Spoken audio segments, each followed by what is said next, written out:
All right, guys, welcome back. We are moving into our next section in our CCIE mentorship program here. We've wrapped up our BGP discussion, and now we're going to be getting into optimizing routing. This is our kind of introductory lesson. We're not going to be doing any labs for this particular lesson, but we are going to be introducing some of the concepts that we're going to talk about. And we're going to focus a lot of attention on some of the enhanced features that allow us to ensure that our protocols can converge much faster in the event of failure. We don't want to just simply rely on hello timers and dead timers and the standard software-based mechanisms that are built into the protocols by default. So we're going to talk about what is routing protocol convergence in general, what are the factors that affect the convergence time in our topology, what are some of the methods for modifying that convergence time, and so on. All right? It's really about discussing the optimization and what are the different things that we can implement that are going to allow us to affect the convergence time overall. All right? Now, because we're not doing any lab with this particular exercise, I'm going to be taking notes and creating this file for the lesson so that you guys can reference that a little bit later on. And then in our future lessons regarding this topic, we'll get into a lot of the configuration details that are going to be part of this discussion. All right? So, what are the different things that we can modify, right, with regard to providing faster convergence from a configuration standpoint? When we talk about BGP, we talk about OSPF, we talk about EIGRP, we know that from a standard point of view, there's going to be certain things that allow us to affect the overall convergence time. Typically, when it comes to dead peer detection, we're relying on deterministic timers that allow us to identify when a peer no longer exists, right? Hold times for EIGRP or hold times for OSPF. And in some cases, those timers take a long time. All right, so we're going to talk about how we can use other tools that are built into these protocols, tools like query scoping in EIGRP, bidirectional forwarding detection, and other tools that allow us to increase our convergence time in the event that we have some sort of reconvergence event that has to occur in the topology. We'll wrap up the lesson and I'm going to provide you guys some recommendations on further reading, some of the resources that you want to take a look at after we've gone through this section. And we're going to be coming back to a lot of these topics and looking at these from an implementation standpoint for the rest of the week in our future lessons. All right? The thing about this particular topic that is interesting, though, is that there are a lot of different opinions as to what tools are the best tools, what are the best techniques to implement these reconvergence processes. And so we're not going to say necessarily that this tool or that tool is a best practice standard, but we're going to identify what those tools are, what kind of tools are available, and then you guys can decide based on the specific case, use case scenario, or design scenario, which tool is going to fit for your particular environment. All right? So there's really not any particular right or wrong answer. There's a lot of different factors, a lot of different variables that go into deciding what convergence tools I'm going to use as a whole. It depends on the actual numbers that we can hit based on our physical topologies, our logical topologies, and our overall network design, and that's something that we have to concern ourselves with.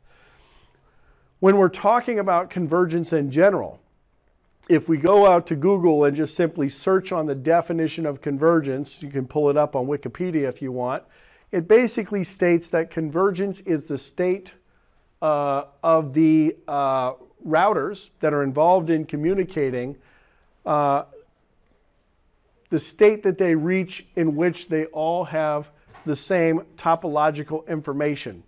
All right? And those routers don't contradict one another based on that topological information. And that's really kind of the key point to this whole process, is the routers cannot really contradict each other or any of the information in the set that they share. They all have to reflect the real state of the network. So if a network goes down, if a link goes down, if a network comes up, if metrics change for a particular link or whatever it might be, we need to ensure that all the routers agree on that particular condition. All right? Now, specifically why we care about this is that if there is a failure which is going to force us to converge in the network. It means that we're not going to be able to ultimately forward traffic. That would be the worst case scenario. Ideally, the best case scenario would be we're not going to be able to forward traffic necessarily in the right direction or the optimal direction. So it's very important that we employ tools or utilize these tools. That means that we're going to be able to recover from any kind of topology change as quickly as possible. All right?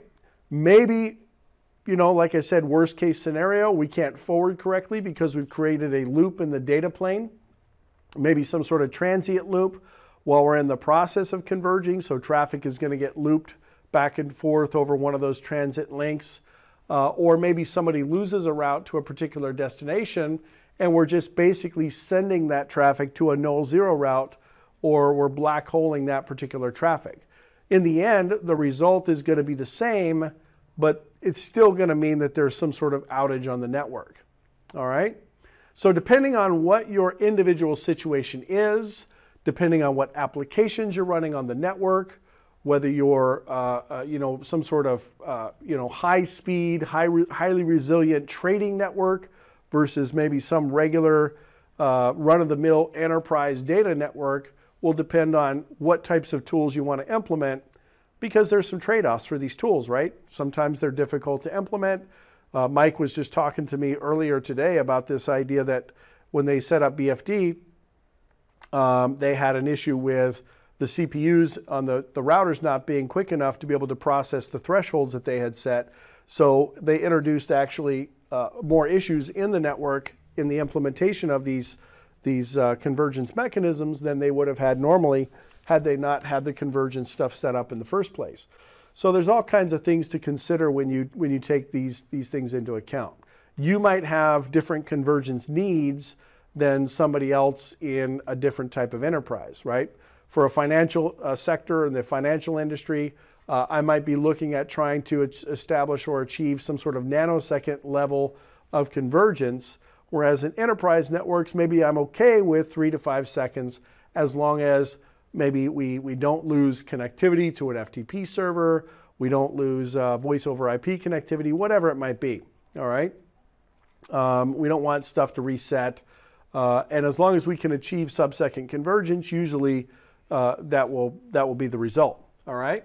So in this section, we're basically going to talk about, in general, what are the factors that affect routing protocol convergence. We're going to talk about them from a very high-level overview. What are the different pieces of the puzzle that they fit together? And in later sections, we're going to go through the details step by step about how do we modify different portions of the convergence configuration in order to get to a point where we can tune convergence to some sort of lower level value, or at least to some sort of acceptable value based on whatever particular design that we're trying to implement, if that makes sense. All right, so let's start with our notes here. Generally, there are going to be 4 major factors when it comes to affecting convergence time. All right, and those 4 major factors are, number 1, failure detection time. How long is it going to take me to even identify, potentially at the source, or even beyond the source, when a failure has occurred? Then I've got my event propagation time that I'm going to be concerned with. How long does it take for me to essentially let everybody else know that a particular failure occurred, right? Then I have my reconvergence or recalculation time. Calculation time. In other words, how long is it going to take for me to essentially rerun my algorithms and re-identify, put maybe a secondary path. Maybe I'm an EIGRP router and I didn't have a feasible successor, so I can't just do a basic software switch. I have to go through and do a query, and then those queries have to propagate down to their peers and so on. Then I have to wait for the query replies before I can actually recalculate the next best route. And then finally, the last step, the forwarding table update time. All right, meaning, the final step really is is how do we update the fib, how do we update the Ceph switching table, and so on. How long does that take to take place? All right, so when we're trying to design a scenario where we have fast convergence, these are the major considerations that we have to take into account. The first two is basically how long does it take me to figure out that something happened, right? My failure detection time, once I've figured out that failure, then I have to somehow react to that failure, whether it's go ahead and just implement a secondary route or go through some sort of process to pick a second best route or the next best route and so on. So once I've done that, once I've reacted to it, I'm also going to have to tell my other neighbors in the network that a link went down or that a particular neighbor that I was attached to went down, and now it's time to reconverge and it's time to refigure out all of the what the network topology is going to look like. All right, once we know that it's time to reconverge, then we actually have to do that reconvergence. So we have to recalculate the routing protocol, whether it's EIGRP using the dual algorithm, the diffuse update algorithm, or OSPF using Dijkstra's shortest path first algorithm, or whether it's the BGP process going through the BGP best path selection process.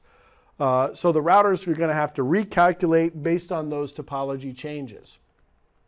Okay, and last but not least, obviously in this case of routing, we need to be able to pick a route.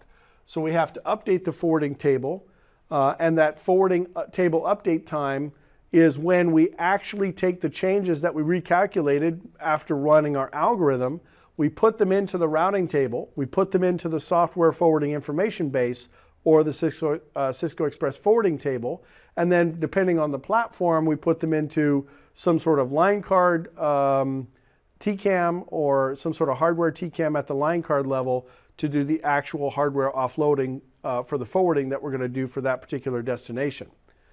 All right, so let's get into the specifics for failure detection time, and we'll kind of break down each one of these as we go through the process here.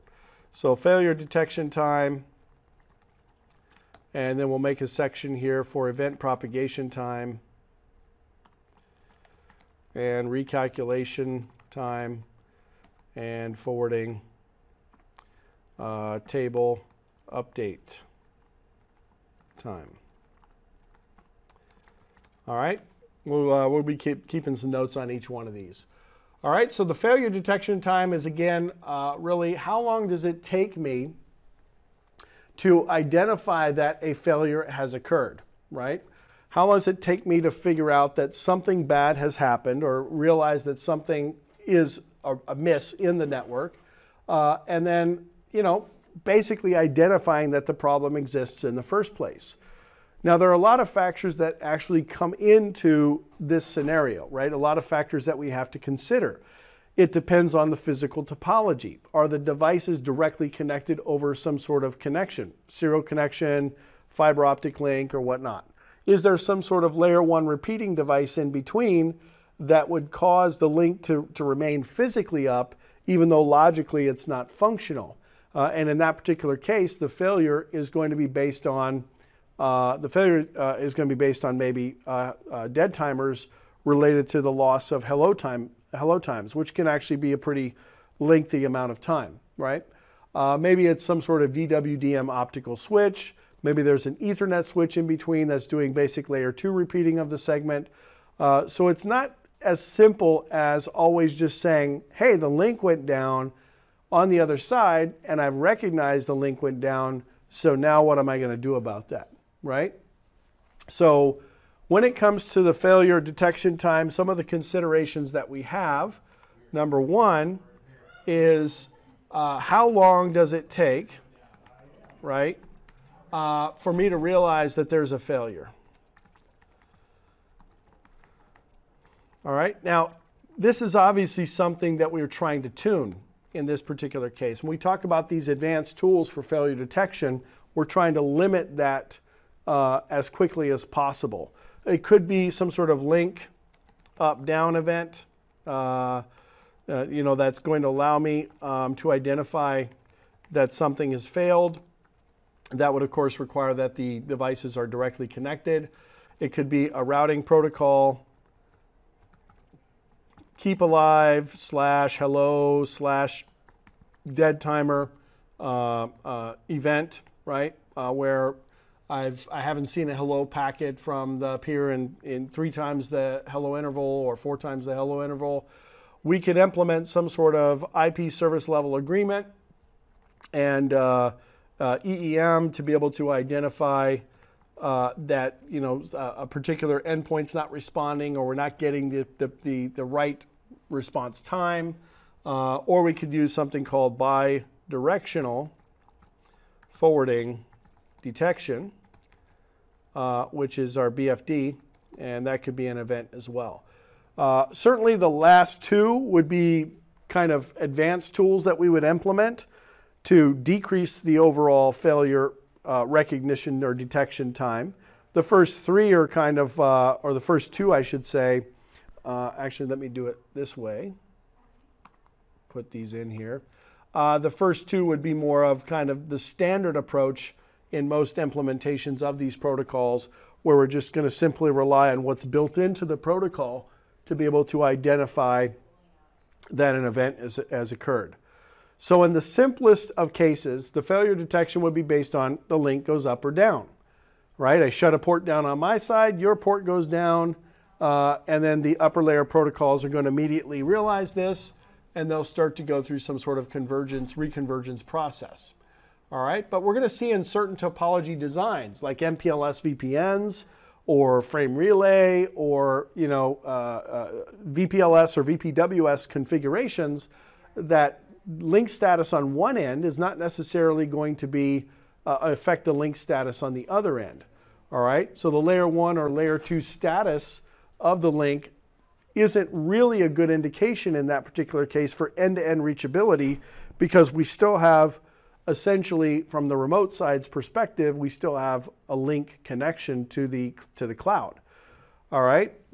Now, in cases where there is a layer 1 transport problem or a layer 2 transport problem, or maybe just a failure detection problem, then we can fall back to something like the routing protocol timers. So we would always, of course, have routing protocol timers as part of the scenario, and we can actually tune those timers to a specific threshold that's acceptable for us. We certainly don't have to leave the 15 or the 10 and 40 for OSPF and the 15 or the 5 and 15 for EIGRP. Those are the traditional hello and dead intervals for those protocols. So we know that each of these IGP protocols are going to basically send periodic hellos. BGP doesn't use hello packets per se, it uses keep alives, but those are done on a periodic basis. So we're waiting for some sort of interval failure to figure out that the neighbor's down based on some dead timer expiring or based on the hold timer for that neighbor expiring. All right, and in that particular case, that could be a pretty extensive amount of time.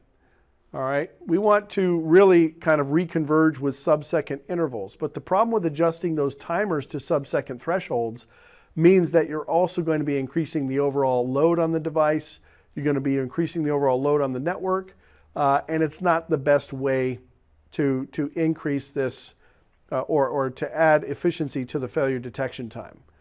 All right, so in most cases with our default configuration, like I said, with EIGRP on faster speed links that are not NBMA links, you're talking about 5-second hello intervals and 15-second dead timers. In the case of OSPF, it's even longer than that, right? You're talking about 10-second hello intervals and 40-second dead timers. So we could potentially even go higher than that. Could be up to 3 minutes with OSPF, or in BGP, it could be even longer than that, up to 5 minutes before we actually detect an event. So the whole point of this discussion and the future discussions that we're going to have in this particular section is there are other techniques that we're going to talk about, like whether it's an IPSLA configuration, where we're doing some sort of ICMP ping to pull the link and then use some sort of EEM scripting to run some sort of reaction. Go ahead and shut down the link or go ahead and reroute traffic to a different way based on inserting a specific route or whatnot, update a static route to reroute traffic around the failure, and so on. Or we could be dealing with the dynamic protocols themselves and implementing on top of those dynamic protocols things like bidirectional forwarding detection, or BFD, which is basically a layer 2 keep alive mechanism that allows us to figure out whether the link status is actually available as opposed to what's being reported from the basic show IP interface brief or whatever that we're going to typically look at when we're looking at physical layer and data link layer status. All right?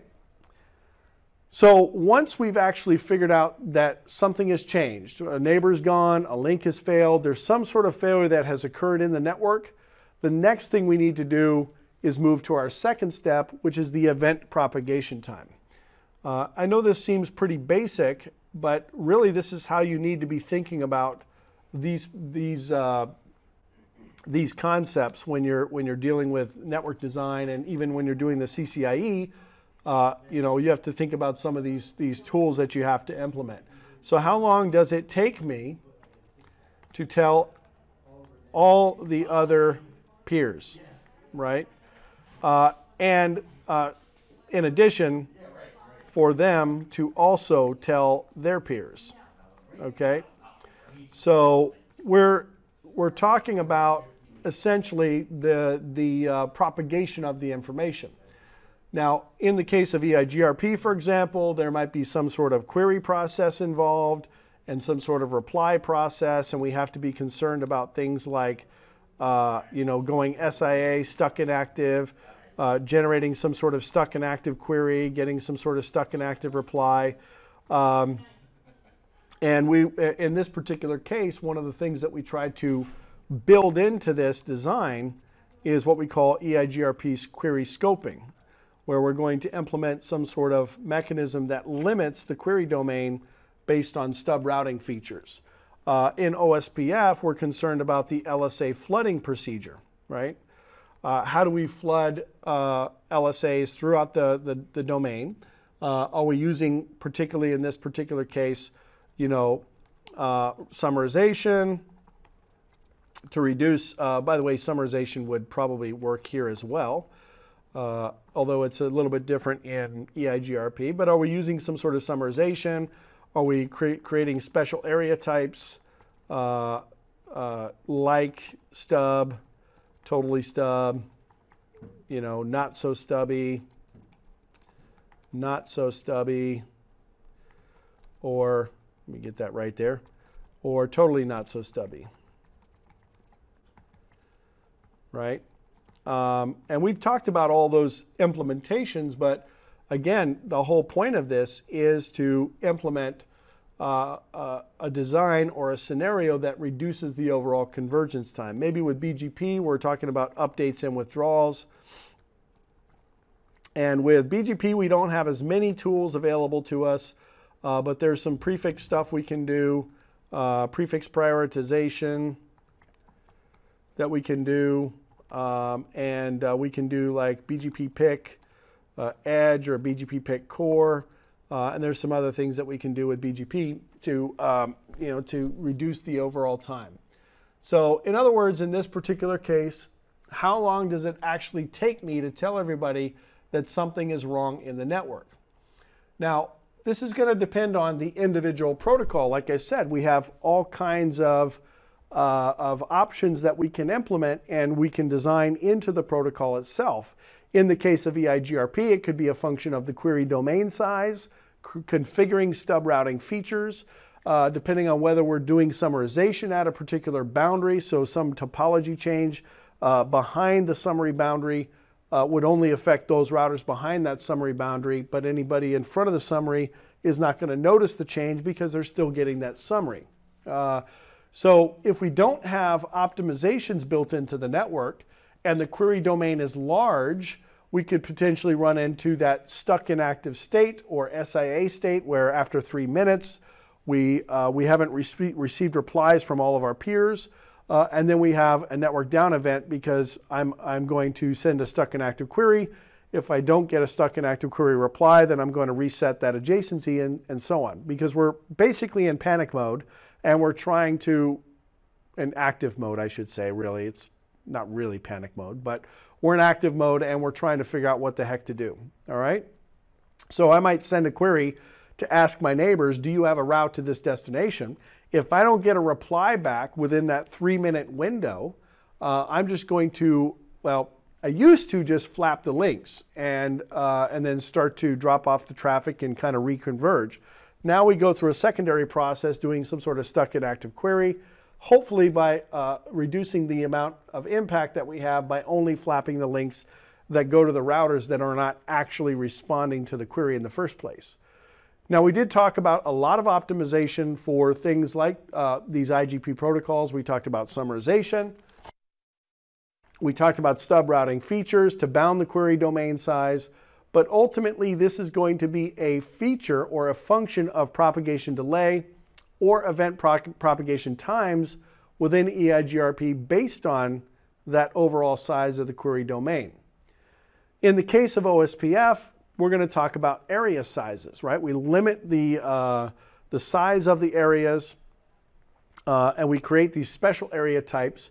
We can also create summary boundaries on the ABRs and on the ASBRs to reduce the impact of topology changes in that particular case. All right, all the devices within the area in OSPF have to agree on the topology graph because they take that graph as the input to their shortest path first calculation, and then the end result is that we build the shortest path tree from that output. So if for some reason one router doesn't agree on the topology versus all the other routers, that's where we're going to run into a transient loop. And in the case of OSPF or in the case of ISIS, where we're in the process of converging, and in that process of doing the flooding, one router hasn't received those LSA changes yet, so it doesn't necessarily agree on the overall topology. So that's something we would concern ourselves with. Now you can actually have multiple devices that end up forwarding back and forth to each other, and that's what's going to create that temporary loop or a transit loop where we're basically going to end up putting the traffic into a black hole. All right. In the case of BGP, again, it's mostly a function of the updates themselves and the withdrawals, which are just a different type of update message. If we see a route go down, I need to tell my neighbors. I do that by sending an update. And in the NLRI information within the update, I say, let's go ahead and withdraw prefixes ABC, right? Now, we talked about BGP. The biggest issue with BGP, of course, is that we're looking at a massive database, potentially, 700,000, 800,000 plus routes. It's going to be a really, really slow process to actually do the event propagation because of the amount of information. All right, so really the whole point of this entire section and this introduction video is to talk about what are some of the alternate techniques besides doing regular updates, regular withdrawals, besides relying on queries and replies in EIGRP, or besides relying on basic OSPF topology LSA flooding to react to changes and to try to reroute around the failures in the network based on what we define as proactive convergence techniques, okay? So that's step number 2. Step number 3 is the recalculation time. Once everybody agrees that there's been a change, we've gone through our propagation, now we need to actually do the recalculation. We've got all the information, and now we need to define how long does it take to decide on the new topology, right? Because ultimately this is the information that's going to go into the RIB and so on, right? So in EIGRP, of course, using the dual algorithm, and a lot of the questions that we have is there a feasible successor? OSPF has a very similar concept. We'll talk about that later on. With OSPF, we've got to run the OSPF SPF algorithm, which is just Dijkstra's, D-I-J-K-S-T-R-A-S algorithm. And again, with OSPF, because the information is so detailed, because we have such a detailed database, it might actually take a lot longer to go through that particular process. In BGP, we have to go through the best path selection process. All right. And that's, where we look at weight and local preference and everything else to be able to decide what's going to happen. So in other words, how long does it take me to actually decide what the new topology is going to look like? Again, this is pretty much going to depend on what protocol we're running. In EIGRP, we're going to rerun our algorithm. We're going to look at our feasibility condition. We're going to look for feasible successors. If we don't have feasible successors, we're going to go through the process of sending out an EIGRP query. And then we got to get our query replies in that particular case. So there's a lot of different things that we have to process. We go through the diffusing update algorithm. I say, hey, your metric to the destination is X. The other guy's metric to the destination is Y. Hold on, let me get rid of that. Okay. I need to go ahead and figure out, is X going to be better than Y, or is X going to be the route that I'm actually going to use in this particular case?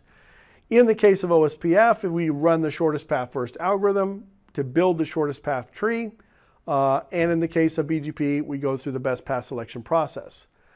Now we're going to see as we go through the next few lessons that as we go through the recalculation, if the router no longer has any good information for forwarding the packets, it's going to end up dropping those packets. So we're going to talk about what's the difference between reactive convergence techniques versus proactive convergence techniques. I mean, you guys probably pretty much already have a good idea. A reactive convergence technique would be relying on dead timers, relying on link failure detection and so on, whereas proactive techniques would be implementing BFD, implementing BGP PIC core or BGP PIC edge, implementing query scoping within EIGRP, summarization within EIGRP, and so on.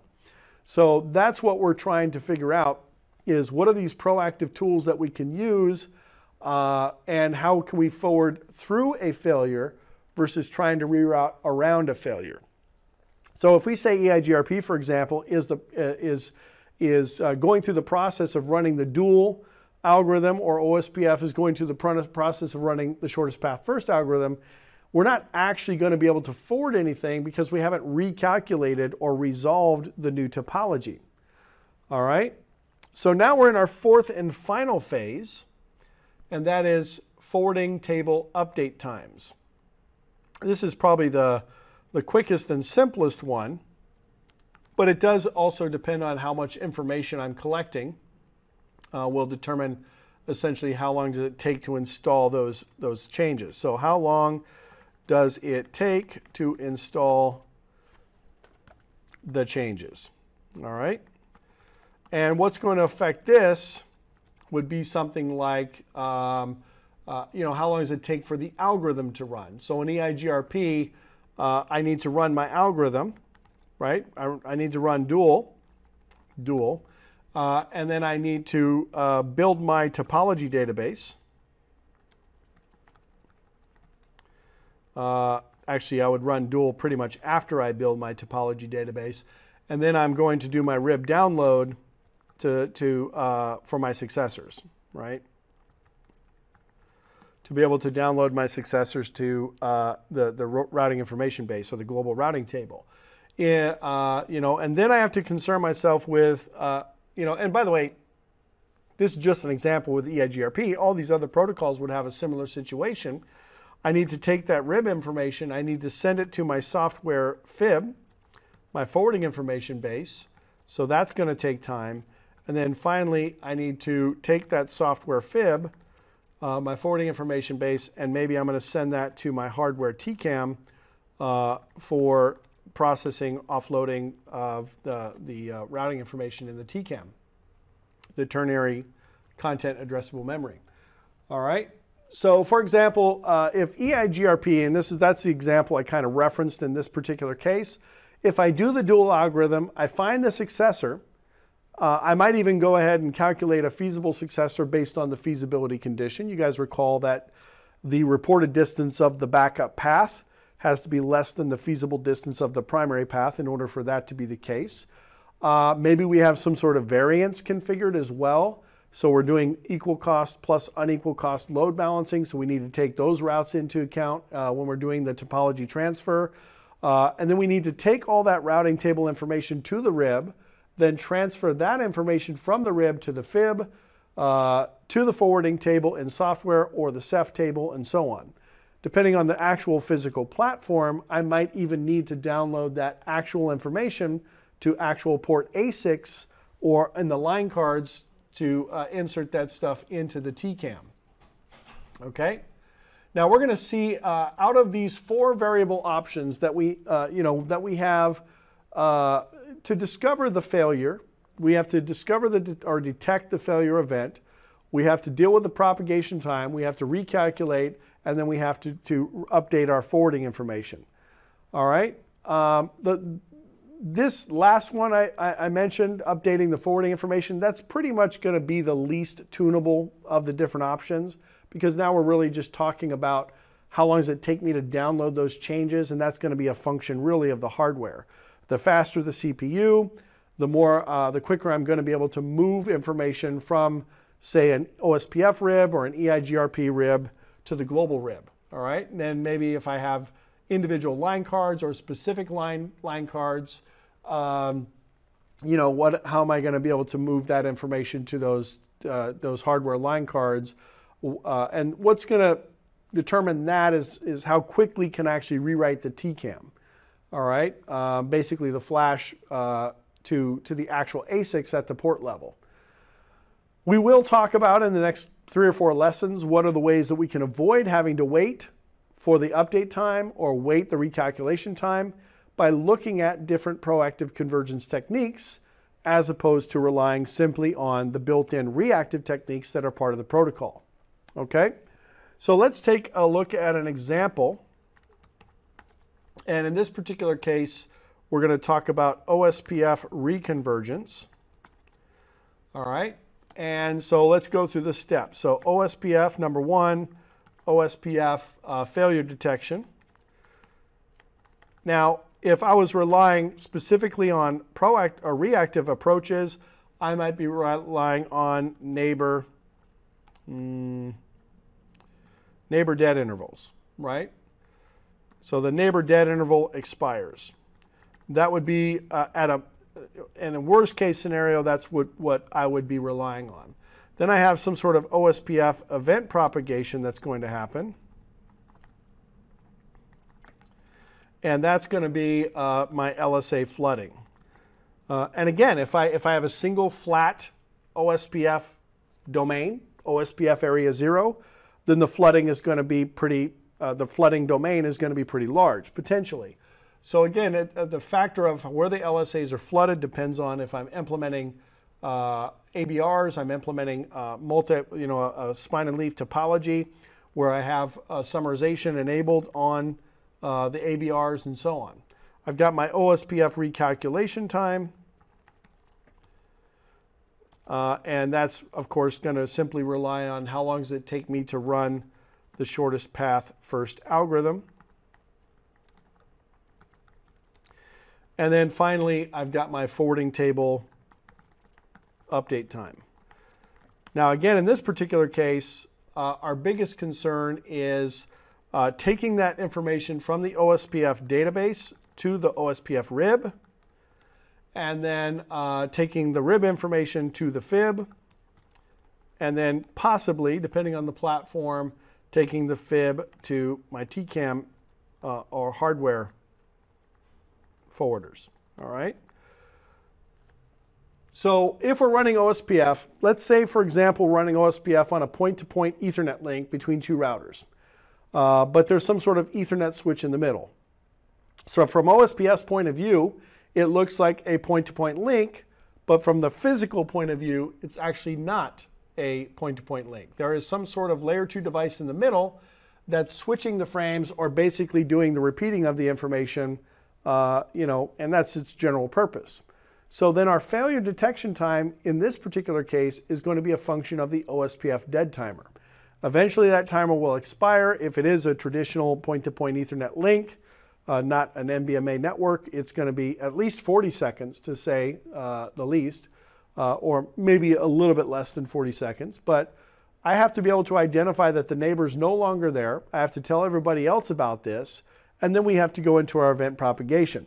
So we go into this LSA flooding procedure, so we can withdraw the LSAs by setting some sort of maximum age value to them. We could even possibly change some of the attributes of what we're actually advertising to the other peers as well. But it just depends on how we're reacting to the topology change. So we then go, we've now propagated the information. We now have to run our shortest path first algorithm. And depending on the size of the database, depending on what else that router is performing, what else it's doing, it might be pretty taxing to actually run that information. We go from the OSPF database, we take the shortest path first tree, we copy that into the RIB, that then goes into the routing table, the RIB then gets a copy of the information to the Ceph table, and then depending on the platform, like I said, maybe we take that Ceph table information, we copy that into hardware, okay? Out of these 4 different attributes, there are variables that go into the convergence time. And I keep saying this, but it's true. We're going to talk about the different ways that we can optimize this behavior individually to provide a faster reconvergence time, okay?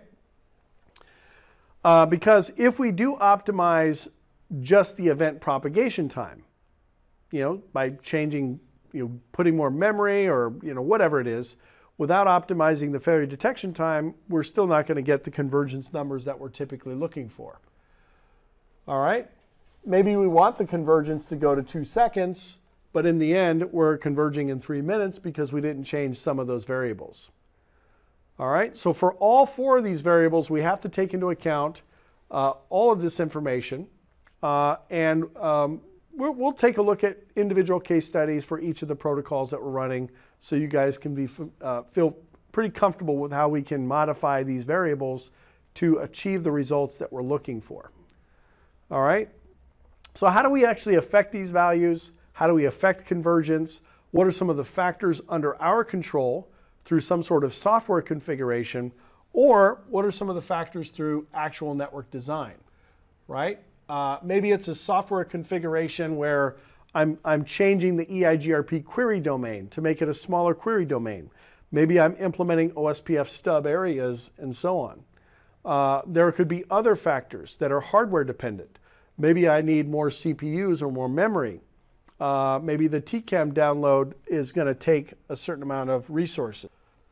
All right. So like I said, these are all part of the design elements that we're trying to implement.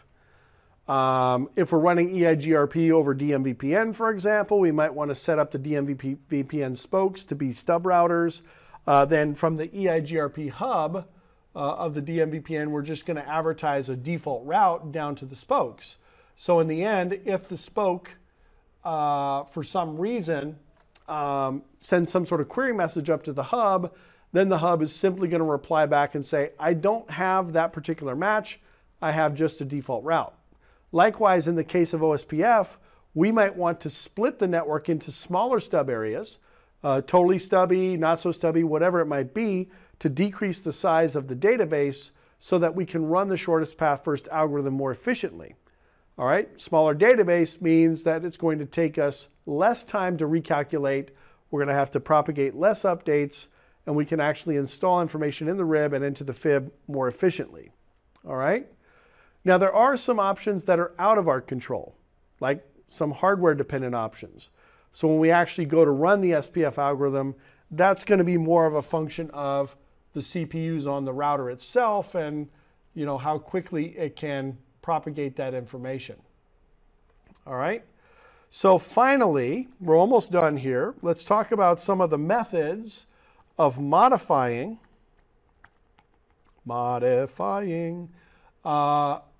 convergence times. All right, and we'll talk about reactive versus proactive.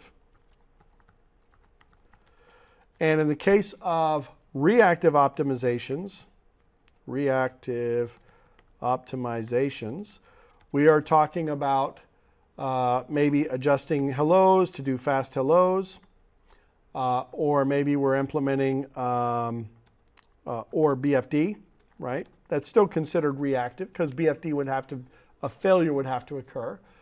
Maybe we're doing some sort of OSPF, LSA, and SPF pacing, adjusting some of the pacing timers.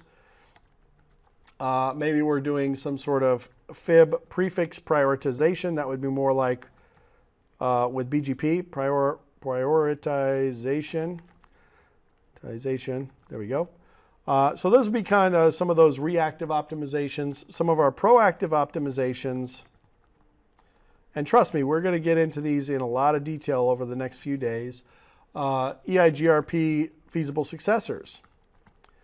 You know, designing the topology to include an EIGRP feasible successor. It could be an OSPF loop-free alternate. That's pretty much similar to what a feasible successor is in EIGRP. Maybe it's some sort of BGP prefix independent,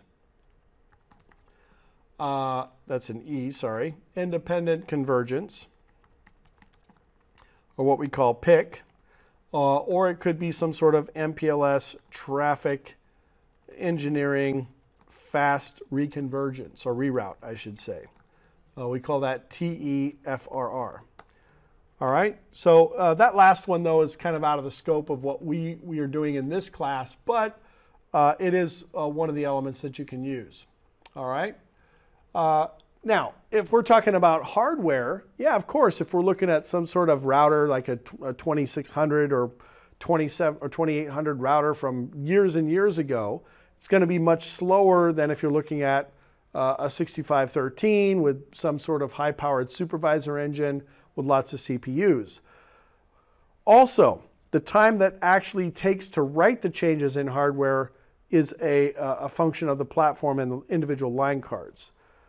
So as I mentioned before, we have reactive and proactive mechanisms. Some of these components are out of our control. All right. We're going to talk about per prefix prioritization. That might say, for example, I want to install one route versus another.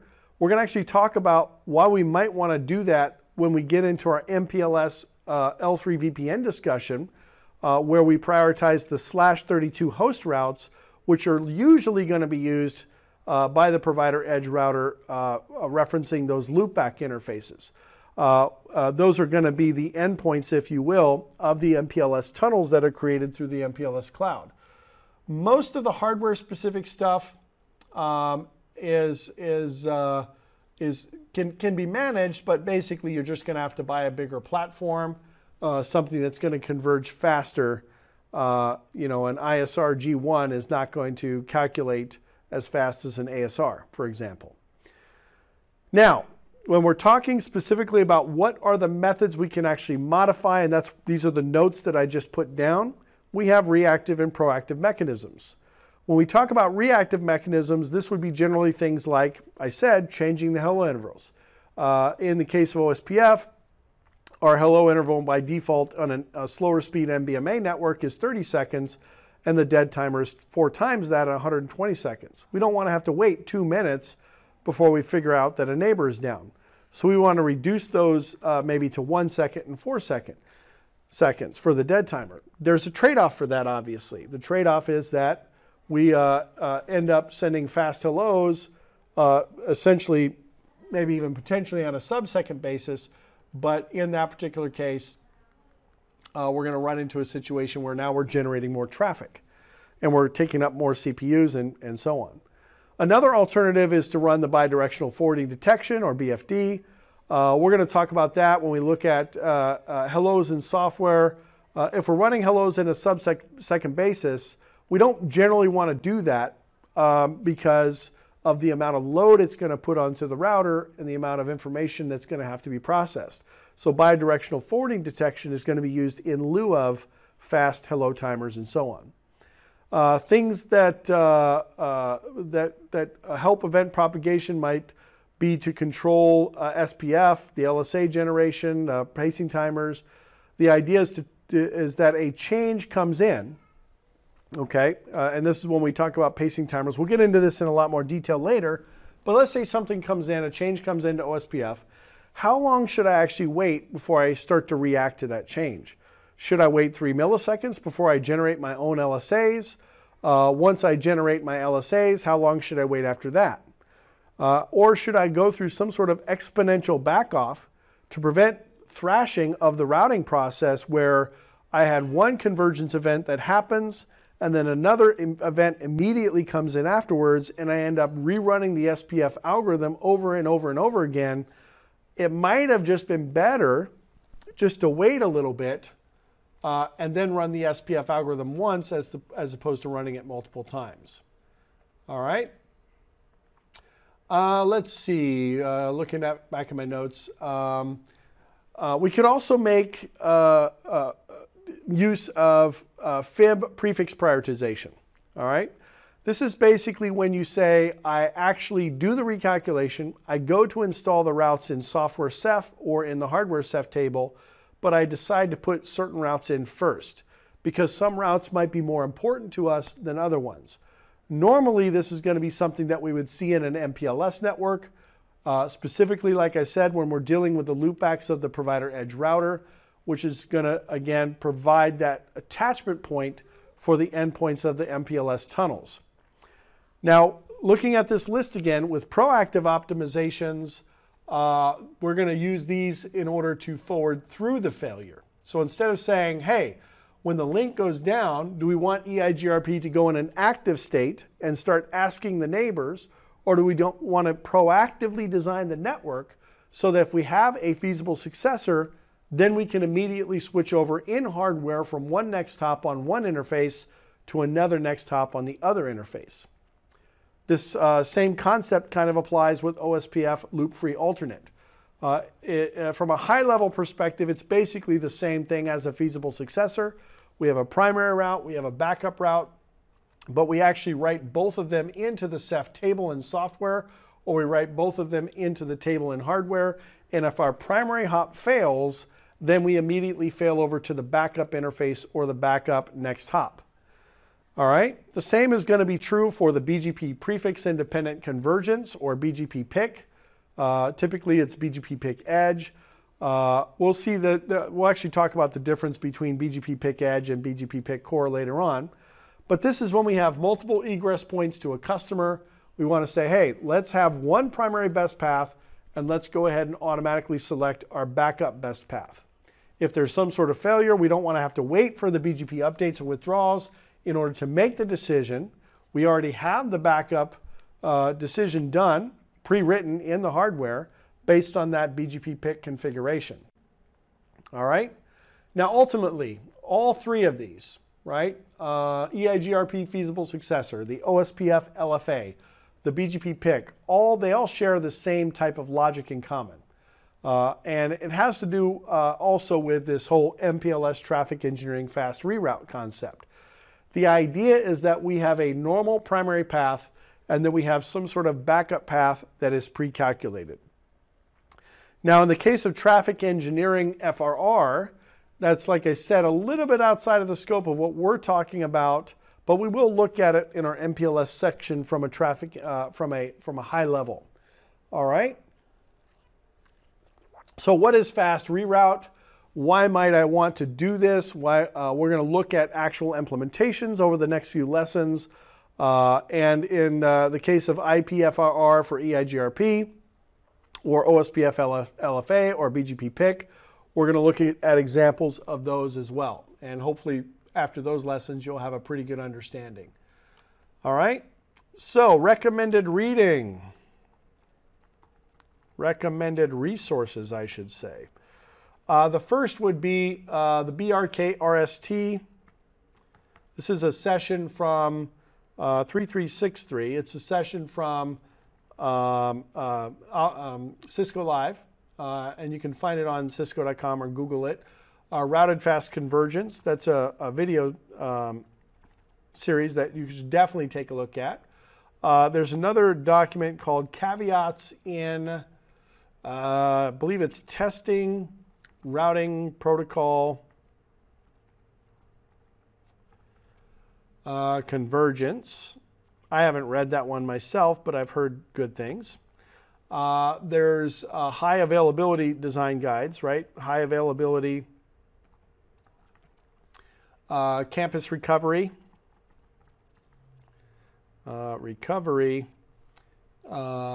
Analysis design guide. That's a really good one, actually. It's pretty heavy duty, but it's got some good information. High availability, campus network design. And in this particular case, it's a subsection, routed access layer using EIGRP or OSPF. I would say it's probably third on the list. And then deploying, this is a good one as well. Deploying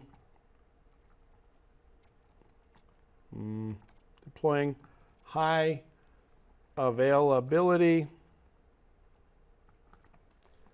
in the campus. Okay. So those are just some recommendations. I certainly wouldn't expect you to read all of them, but if this is something that you focus a lot of attention on in your organization, these are definitely things to look at. I definitely recommend the Cisco Live presentation. It talks about different levels of detail, basically stuff that we're not actually going to get into in our discussions that are primarily hardware specific, but it's good. It's good secondary source of information. And then they talk about based on different platforms, based on different OSs, based on different line cards, what's going to be the best result in a conversion process when a conversion event happens. What are the different variables that can come into play? And what are some of the unexpected variables that might come into play when you're doing that fast reconvergence, right?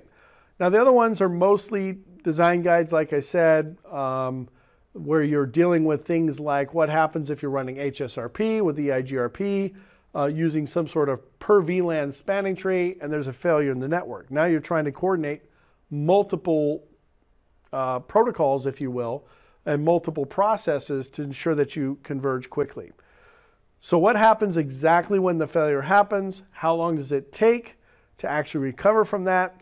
What are the possible worst case scenarios that we can get into with convergence, and so on? All right. Now our focus over the next few lessons is primarily on routing convergence. We're not really going to look too much at layer 2 convergence. All right, guys. So that's our introduction for the evening. I'll go ahead and save this document. I'll create the folder in the Google Drive and save this document. We'll send a Slack message to identify our next lesson time. Next lesson is going to be a bit longer, probably about an hour and a half to 2 hours, where we're going to actually start looking at some of these implementations. So if you guys have any questions? Nope. All right. Well, we'll wrap it up for tonight. I'll go ahead and upload the video. You guys will see it out there tonight. And we'll see you guys probably Thursday for our next video.